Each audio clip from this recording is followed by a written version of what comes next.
Bonsoir à tous, je souhaiterais ce soir vous parler de l'affirmation de soi. L'affirmation de soi passe par le respect de sa propre personnalité dans l'affirmation positive de ce que l'on se représente de soi-même, non de ce que l'on pense d'autrui au travers de nos propres irrecevabilités portées en apparence humaine. Cela est d'une importance capitale que de respecter ses clairs ressentis, ses propres émotions, ses souhaits, bien évidemment. Mais pour cela, il faut s'affirmer de façon concrète et objective, c'est-à-dire qu'il faut trouver un sens à sa propre affirmation, finalement. Alors, cela peut se faire de plusieurs manières, c'est-à-dire se révéler être ce que l'on attend de tous au travers soi-même, de par nos divers comportements. On peut mener une action à bien, par exemple, une cause que l'on défend et qui est juste quelque chose qui nous procure quelque part de l'engouement que l'on aime et que l'on souhaite défendre, ou bien encore révéler quelque chose que l'on trouve injuste, ou tout simplement vivre en parfaite harmonie dans le respect de ce que l'on se représente de soi-même, c'est-à-dire faire au jour le jour, de façon quotidienne, quelque chose qui nous procure de la joie, du plaisir, de l'engouement. Voilà, donc parfaire sa propre existence tout simplement. Le respect de soi procure de façon naturelle l'affirmation de soi. Mais malheureusement aujourd'hui, il est des personnalités qui vont s'affirmer de façon négative, donc qui vont s'exprimer de par la colère. Qui vont vouloir dénoncer une cause par exemple juste, mais qui vont employer la violence ou qui vont employer des dénonciations de façon négative, comme on peut le voir dans certains médias à l'heure actuelle. Il y a des gens qui véritablement défendent une bonne cause, mais qui en pâtissent au travers eux-mêmes parce qu'ils se laissent happer par leurs propres tourments, leurs propres irrecevabilités portées en apparence humaine, et donc au travers de leurs failles, de leurs peurs, de leurs angoisses, de leurs irrecevabilités, tout simplement, ils vont interagir de façon négative. Donc, ça peut être de façon impulsive, ça peut être non contrôlé, des mots ou des actions qui ne seront pas de l'ordre de l'amour en toute quiétude, dans l'apaisement. En fait, on peut tout dire. On a cette liberté d'être et d'exister.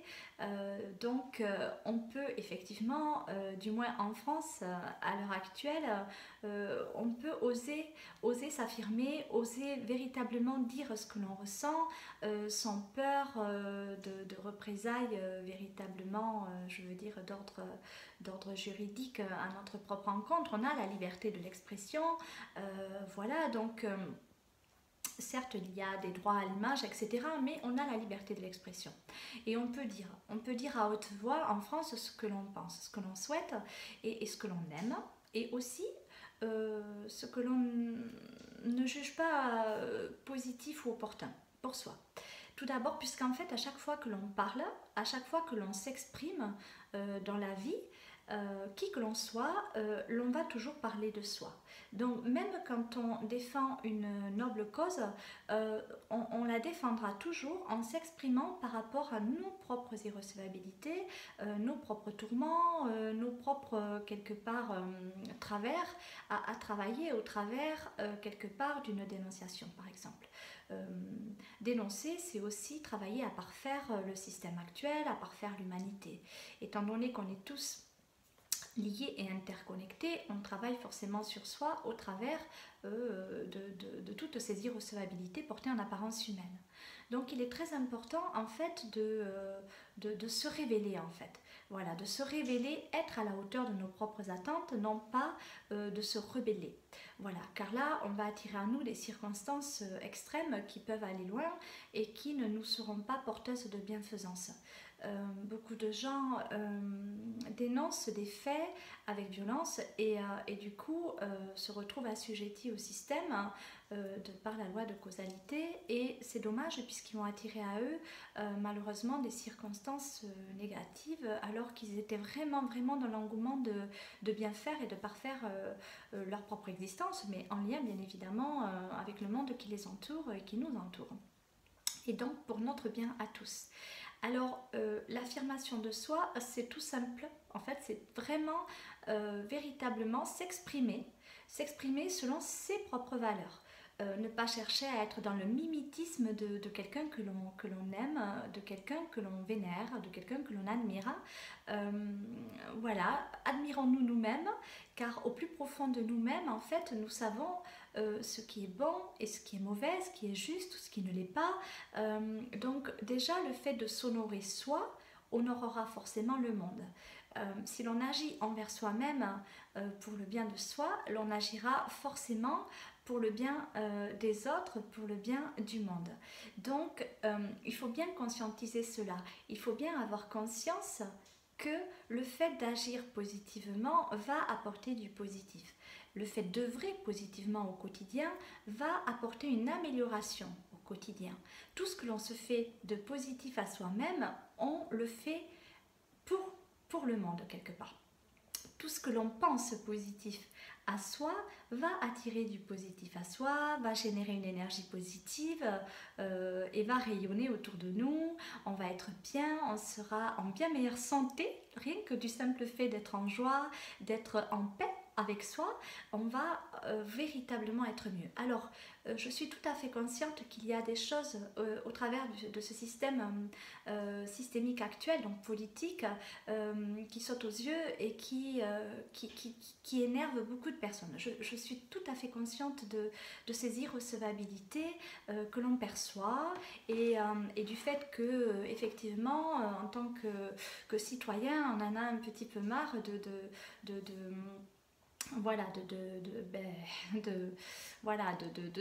parfaire ce système quelque part assujetti à ce système et d'être des parfaits petits moutons avec entre parenthèses parce que j'adore les petits moutons, mais effectivement les moutons eux à l'inverse de nous se déplacent en groupe pour se protéger. En fait c'est un instinct animal tout à fait naturel, c'est pour leur protection qui restent groupés.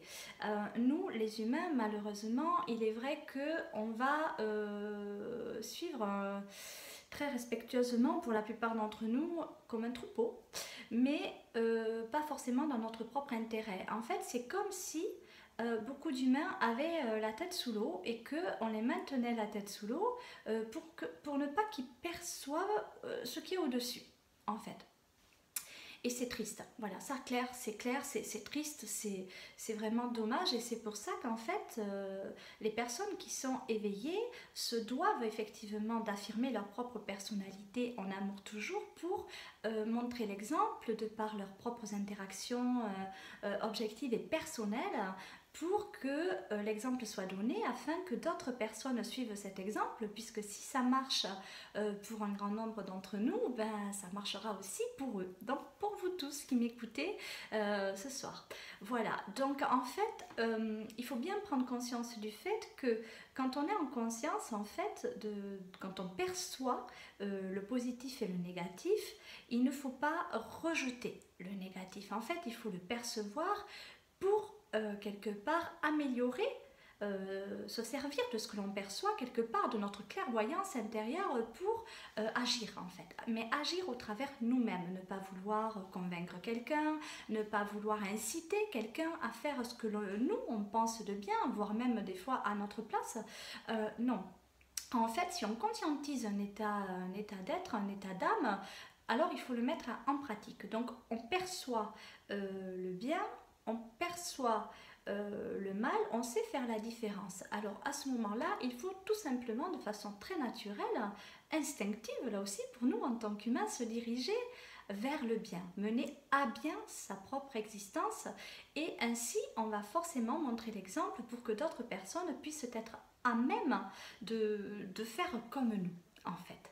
Voilà, alors pour percevoir le bien du mal, il faut être en conscience. Pour être en conscience, il faut être élevé vibratoirement. Ça veut dire qu'il faut, au maximum de nos possibilités, chaque jour, être en amour, être dans le respect de soi, en parfaite harmonie avec tout le monde qui nous entoure, toute forme de vie, qu'elle soit végétale, animale, minérale, etc.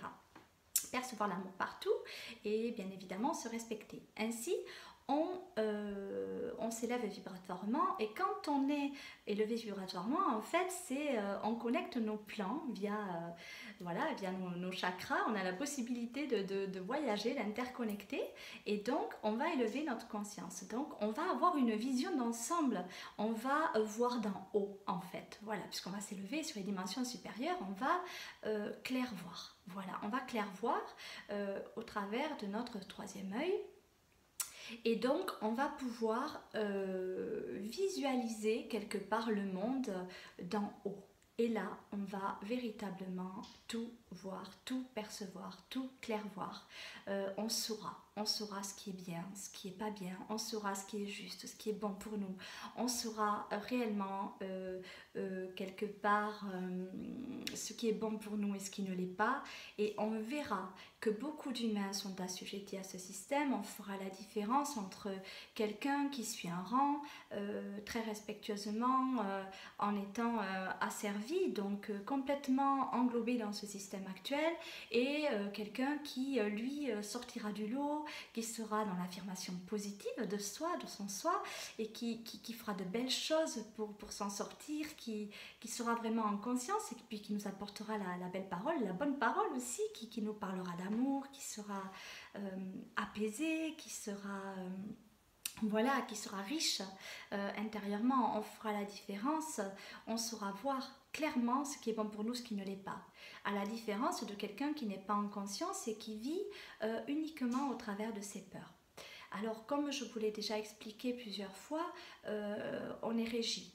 On est régi quelque part à l'heure actuelle par ce système qui se sert véritablement de nos peurs pour nous maintenir englobés, véritablement englobés dans ce système, tête basse surtout, pour qu'on soit bien en rang, bien aligné, bien sage, bien gentil. Voilà, comme quand on rentre en classe à l'école, on se met bien en rang, on avance, et surtout, en fait, on écoute bien, on ne fait pas de bruit, et on essaie véritablement de bien servir le système. Et on n'a pas réellement, même à l'école, de mes souvenirs, le droit de s'exprimer librement, de dire ce que l'on pense librement, de lever le doigt simplement et de dire hop, objection, voilà, moi je ne vois pas les choses comme ça. Non, là c'était un avertissement, et voire une colle, et voilà, ce que je n'ai jamais eu parce que j'étais une enfant très introvertie, et donc je n'ai jamais osé m'exprimer. Mais là ça rejoint le côté enfant indigo, dont je vous parlerai ultérieurement dans d'autres vidéos, où la sensibilité, en fait, la sensibilité de l'être humain aujourd'hui n'est pas menée à bon escient. Et en fait, quand on est sensible, on est souvent jugé comme quelqu'un d'inférieur, quelqu'un de faible, alors que tout au contraire, quand on est sensible, c'est qu'on est dans l'empathie, dans la connexion du cœur, et que l'on perçoit, et que surtout l'on respecte. Donc l'on ne va pas forcément oser se mettre en avant, l'on ne va pas oser dire ce que l'on pense tout bas, mais par contre on va énormément conscientiser. Et effectivement, quand on n'est pas compris ou entendu, ben du coup on peut vraiment se renfermer sur soi et subir la hauteur de ses propres ressentiments sur le moment, puisque quand on est adolescent et qu'on n'est pas forcément entendu, ou qu'on n'a pas trop le droit de s'exprimer, et bien voilà, on va se renfermer et on ne va pas trop comprendre ce qui se passe, et on peut souffrir au travers nous-mêmes.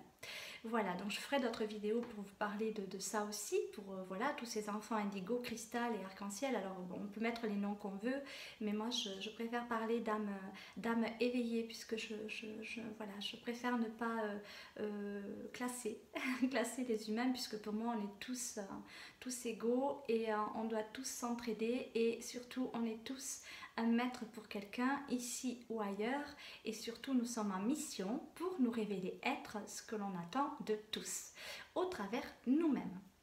Étant donné que nous sommes en lien constant et permanent, à chaque fois que l'on ressent une énergie positive et que l'on retransmet de l'amour, ça a forcément des répercussions, un impact hyper positif sur le monde et bien plus haut. Donc voilà, on alimente véritablement l'amour, alors qu'à l'inverse, quand l'on a des peurs, eh bien ces peurs vont se révéler, comment dire, elles vont générer des attitudes négatives et qui auront aussi des répercussions sur la planète, bien évidemment, et bien au-delà aussi. Alors, je reviens sur, voilà, sur l'affirmation de soi qui doit vraiment, véritablement être saine et objective selon vos souhaits. Alors comment différencier quelque part la nature de vos souhaits? Ben, tout simplement, voilà, vous êtes dans l'affirmation de soi positive, vous êtes en amour, vous êtes dans l'affirmation de soi négative, vous êtes dans la colère, la haine, etc. Voilà, vous allez crier, vous mettre en colère après quelqu'un. Voilà la nuance en fait. Il vous faut véritablement conscientiser vos faits et gestes, vos actes, vos paroles, vos pensées pour pouvoir mener à bien votre propre destinée.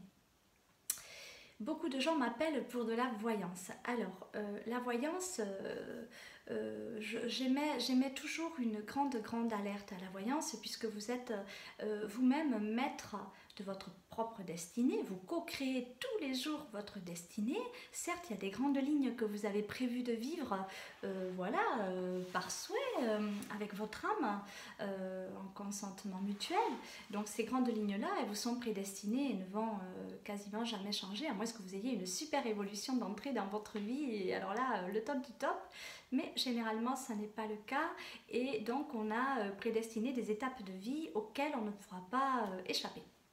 Par contre, les interlignes, je dirais, tout ce qui se passe entre quelque part, c'est vous qui décidez du rôle que vous allez jouer, même en amont, je veux dire, avant de venir, vous décidez de quelle personnalité vous allez être, dans quel lieu vous allez vous implanter en tant qu'humain incarné, dans quel pays, voilà, donc avec quelle maman, quel papa, quel frère et sœur, voilà, dans quelle famille d'âme est-ce que vous souhaitez vous implanter pour vous projeter, pour projeter vos souhaits, pour pouvoir mettre en place votre évolution propre et respective. Donc en fait, vous conscientisez votre œuvre et vous œuvrez. Et au quotidien, en fait, l'on est à même de clairvoir sa propre existence aussi. Alors, pour vous donner un exemple, pour moi, quelqu'un qui va venir me voir et qui est malheureusement très abaissé vibratoirement ne va pas générer de positif. Voilà, quelqu'un qui veut que de la voyance et qui vient me voir dans un état de colère, d'aigreur mondiale, de rejet de la société actuelle, avec de l'amertume, de la tristesse profonde, des blessures d'âme, voilà. Je ne vais pas quelque part pouvoir prédire à cette personne dans l'instant T du positif, étant donné que cette personne est en train de générer du négatif. Il faut bien comprendre cela. Donc je vous parle de ça pour vous éveiller sur votre propre clairvoyance intérieure qui passe aussi par l'affirmation de soi, bien évidemment. Donc on est à même de clairvoir pour soi, on est à même de générer pour soi et on attire toujours à soi la résultante de ce que l'on aura généré à la base. Donc si l'on est dans une pensée positive, on va créer du positif et attirer à soi des événements positifs, des rencontres positives, etc. Par contre, si on génère à la base du négatif, on va forcément entrer dans un jeu de rôle qui en plus n'est pas notre souhait initial, mais malgré nous, au travers de nos propres irrecevabilités, nos peurs, ben on va générer, on va s'abaisser vibratoirement, on va générer du négatif, on va co-créer du négatif, on va attirer à soi des circonstances qui ne nous correspondent pas en fait dans l'absolu. Voilà, tout ça pour vous expliquer que le fait d'être positif n'a pas d'égal, qu'il n'y a rien de plus beau que d'être positif. Il n'y a rien de plus merveilleux que d'être en amour, que de donner de soi, et réellement dans le respect de soi, sans faux semblant, puisque bon, il ne faut pas oublier le fait que beaucoup de gens jouent des jeux de rôle, mais ces jeux de rôle, je veux dire, n'ont aucun intérêt pour eux, puisque si ce n'est bien sûr le travail qu'ils vont devoir effectuer derrière pour édenter de tout cela, puisque les faux semblants n'existent pas aux yeux de Dieu, si ce n'est par la transparence de ce qu'il va percevoir pour pouvoir nous aider, selon nos souhaits, à repositionner un petit peu, à se repositionner pour pouvoir travailler nos petites faiblesses, là où on aura failli, etc. Donc en fait, on est réellement transparent aux yeux de Dieu et quelque part,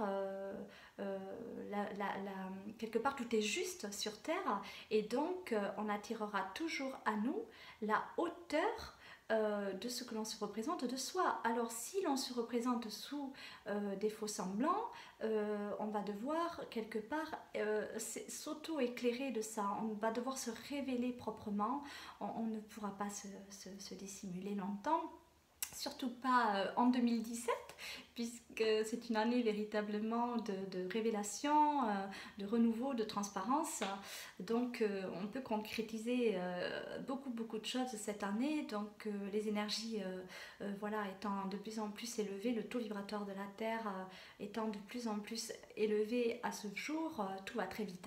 Donc on est très rapidement mis à l'épreuve au travers de nos propres irrecevabilités. Alors voilà, je vais vous laisser méditer sur ces belles paroles. Voilà, donc je vous souhaite bien évidemment une excellente soirée à tous et une très belle conscientisation de l'affirmation de soi. Bonne soirée à vous.